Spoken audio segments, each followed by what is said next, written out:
वंदे पुरुषोत्तमम श्री श्री अंकुल चंद्र ठाकुर जी के चरणों में मेरा कोटि कोटि प्रणाम। आज का शीर्षक है नया जीवनदाता श्री श्री बड़ौदा। श्री शंकर प्रसाद चक्रवर्ती अपने जीवन का परिचय देते हुए बताते हैं कि इसके जीवन में किस प्रकार का घटना घटी थी। वे बताते हैं, मेरे जीवन में ऐसे कुछ घटना घटी जो चिर स्मरणीय है। ईस्वी सन 1979 में मेरा जीवन थम जाता यदि परम पूज्यवाद श्री श्री बड़ौदा का हाथ मेरी तरफ बचाने के लिए नहीं बढ़ता। वीडियो पूरा करने से पहले सभी गुरु भाइयों से मेरा अनुरोध है, जो भी गुरु भाई मेरे इस चैनल में विजिट कर रहे हैं, कृपया सब्सक्राइब करके बेल आइकन के ऑल पर प्रेस करने ना भूलें। आने वाले श्री श्री अंकुल चंद्र ठाकुर से संबंधित वीडियो का नोटिफिकेशन सबसे पहले आपको मिले। उस समय मैं श्री श्री ठाकुर जी के अपार करुणा का अनुभव किया था। श्री श्री बड़ौदा के माध्यम से अब घटना प्रसंग सुनाता हूँ।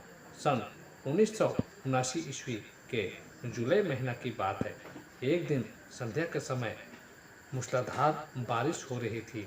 मेरे मुंह के अंदर दहनी और कुछ सूजन सी महसूस किया। दूसरे दिन उस जगह पर भयंकर दर्द होने लगा।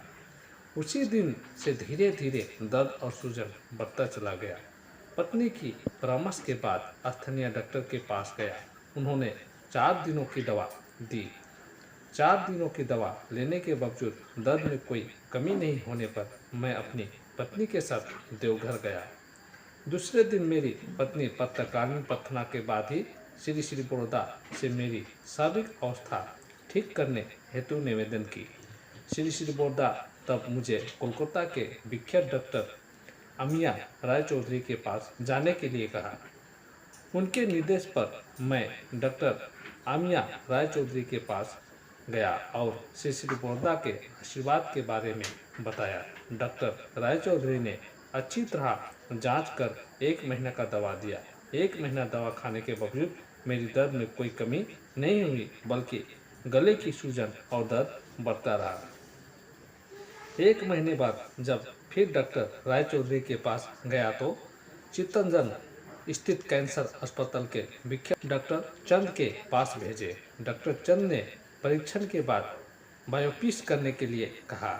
ऐसी अवस्था में मेरी मानसिक अवस्था बहुत ही खराब हो गई। घर में मैं एक अकेला कमाने वाला था। बच्चे बहुत ही छोटे थे, पर जो भी हो बचने की आशा में मैं फिर श्री श्री बड़ौदा के श्री चरणों में मेरी शारीरिक अवस्था को चिकित्सा के लिए निवेदन करने हेतु देवघर जाने का निर्णय लिया। दूसरे दिन भोर में ही मैं श्री श्री बड़ौदा के पास मेरी अस्वस्थता की चिकित्सा के लिए निवेदन किया। उन्होंने मेरी बातें ध्यान देकर सुनी। तब उन्होंने दयावश मुझे एक टोटका दवा के बारे में बताया, जिससे सुबह शाम दिन में 2 बार 3 बार दोनों तक आक्रांत स्थान पर लगाने से ही ठीक हो जाने की बात कही। उनकी बातें मानकर मैं दूसरे दिन ही बांकुड़ा लौट आया और वहीं दवा लगाना शुरू किया। आश्चर्य की बात है कि सिर्फ 2 बार लगाने के बाद ही मेरे 6 महीने से विक्षिप्त और आक्रांत दर्द काम होने लगा। 3 दिनों के बाद मैं संपूर्ण रूप से अवज्ञा हो गया। हजारों रुपया खर्च कर कोलकाता के विख्यात डॉक्टरों के चिकित्सा के द्वारा जो ठीक ना हुआ, वह परम पूज्यपाद श्री श्री बड़ौदा पदार्थ सामान्य औसत से ही ठीक हो गया। परम पूज्यपाद श्री श्री बड़ौदा लाखों ऐसे पीड़ित लोगों के कष्ट दूर कर जीवन की नया दिशा देते हैं। जिस प्रकार मेरे जीवनदाता श्री श्री बड़ौदा, उसी प्रकार मेरे एकमात्र पुत्र के जीवनदाता भी वही है। कुछ घटना कुछ निम्न प्रकार है। सन 1990 के सितंबर महीने की घटना है। एक दिन मेरा पुत्र घृति चक्रवर्ती के दाहिने हाथ के कोहनी के जोड़ में दर्द होने लगा। मैंने सोचा माध्यमिक परीक्षा की तैयारी में ज़्यादा लिखने के क्रम में दर्द हो रहा होगा, लेकिन कुछ दिनों के बाद जब दर्द ठीक नहीं हुआ तो बांकुड़ा विख्यात हड्डी रोग विशेषज्ञ डॉक्टर क्षितिज चौधरी के पास चिकित्सा के लिए गए। वे उच्च क्षमता वाले औषध देकर बोले कि इन्हें खिला दीजिए। दर्द ठीक हो जाएगा। यह था निर्देश। दवा खिलाने के बाद भी जब दर्द कम नहीं हुआ तो फिर डॉक्टर चौधरी के पास लड़के को लेकर गया। जब उन्होंने हताश होकर लड़के के कोहनी के जोड़ का ऑपरेशन करने के लिए कहा और ये भी बोले कि ऑपरेशन के बाद पूरी तरह निश्चित रूप से ठीक होगा, इसकी कोई गारंटी नहीं।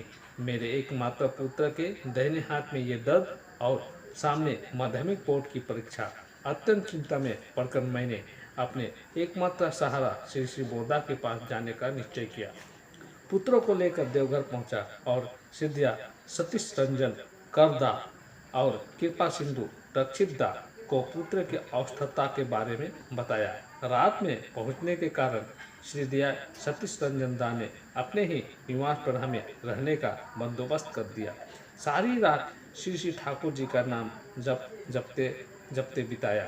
सुबह विनती प्रार्थना के तुरंत बाद श्री कृपा सिंधु दा मेरे बेटे के साथ लेकर श्री श्री बोरदा के निवास पर उपस्थित हुए और मेरे पुत्र की अवस्था के बारे में बतलाकर ऑपरेशन करने के लिए अनुमति प्रार्थना किए।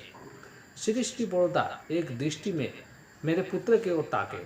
कुछ भी उत्तर न मिलने के कारण श्री कृपा सिंधु दा फिर से निवेदन का ऑपरेशन की अनुमति मांगे। लगातार 3 बार तक अनुमति मांगने पर भी श्री श्री बोरदा कुछ उत्तर नहीं दिए। बंकुड़ा लौटकर पूर्ण पुत्र को लेकर डॉक्टर सतीश रायचौधरी के पास लेकर गया।